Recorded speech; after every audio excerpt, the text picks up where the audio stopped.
A'udzu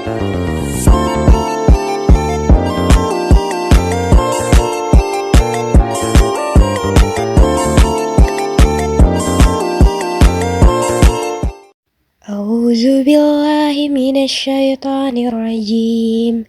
Bismillahirrahmanirrahim.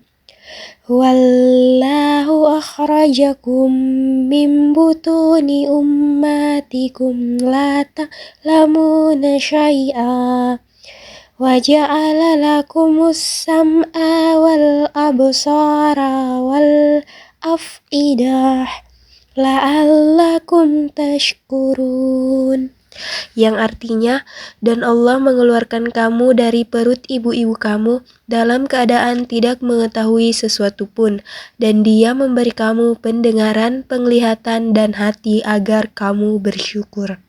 Asbabun nuzul dari ayat ini. Ayat ini diturunkan dalam konteks mengingatkan manusia tentang kelemahan dan ketergantungan mereka kepada Allah Subhanahu wa Ta'ala sejak awal kehidupan. Secara historis, ayat ini muncul di Madinah sebagai bagian dari surah An-Nahl yang mengandung berbagai tuntunan etis dan spiritual. Surah ini diturunkan untuk memperkuat keimanan kaum muslim dan mengajak mereka merenungkan kebesaran Allah Subhanahu wa Ta'ala dalam ciptaannya.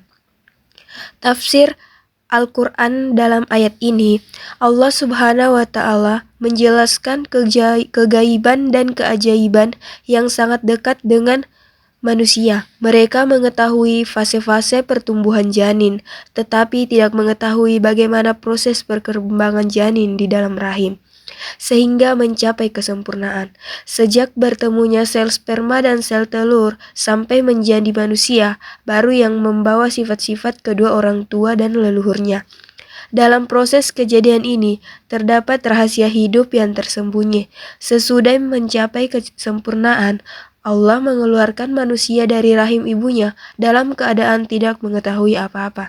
Tetapi, sewaktu masih dalam rahim, Allah menganugerahkan potensi bakat dan kemampuan seperti berpikir, berbahagia, mengindra, dan lain sebagainya pada diri manusia. Ayat ini sangat erat kaitannya dengan dunia pendidikan, karena pendidikan pada dasarnya adalah proses pengembangan potensi manusia yang telah Allah berikan sejak lahir. Nah, guru dan lembaga pendidikan berperan membantu peserta didik agar potensi pendengaran, penglihatan, dan akalnya berkembang dengan baik. Dalam kegiatan belajar, peserta didik mendengar penjelasan guru, melihat contoh tulisan, gambar, atau video pembelajaran, lalu memikirkan dan memahami materi dengan menggunakan akal. Semua proses tersebut sejalan dengan apa yang dijelaskan dalam surah An-Nahl ayat 78. Oleh karena itu, pendidikan tidak boleh hanya menenangkan hafalan, tetapi harus membantu peserta didik memahami makna dan manfaat dari ilmu yang dipelajari. Pada zaman sekarang, perkembangan teknologi membuat peserta didik sangat mudah mendapatkan informasi melalui handphone dan internet.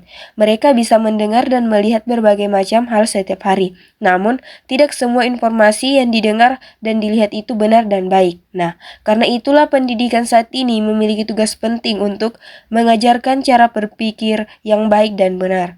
Peserta didik perlu dibimbing agar mampu menggunakan akalnya yang menyaring informasi, tidak mudah percaya pada berita bohong, dan tidak terpengaruh oleh hal-hal negatif. Nah, disinilah peran hati dan akal menjadi sangat penting.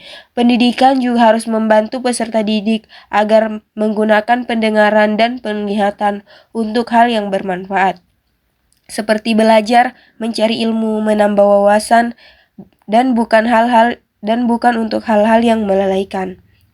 Nah, surah An-Nahl ayat 78 mengajarkan bahwa tujuan utama belajar adalah menumbuhkan rasa syukur kepada Allah Subhanahu wa Ta'ala.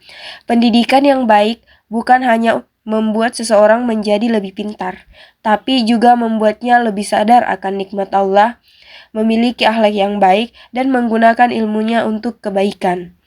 Rasa syukur dalam pendidikan dapat ditunjukkan dengan belajar sungguh-sungguh, menghormati guru, mengamalkan ilmu, serta membantu sesama dengan pengetahuan yang dimiliki. Surah An-Nahl ayat 78 menjelaskan bahwa manusia lahir tanpa ilmu, tetapi Allah memberikan pendengaran, penglihatan, dan akal sebagai alat untuk belajar. Ayat ini sangat relevan dengan pendidikan masa kini, karena pendidikan adalah proses mengembangkan potensi tersebut secara maksimal. Dengan pendidikan yang baik, manusia tidak hanya menjadi cerdas secara ilmu, tetapi juga memiliki sikap bersyukur, berakhlak baik, dan bertanggung jawab dalam kehidupan.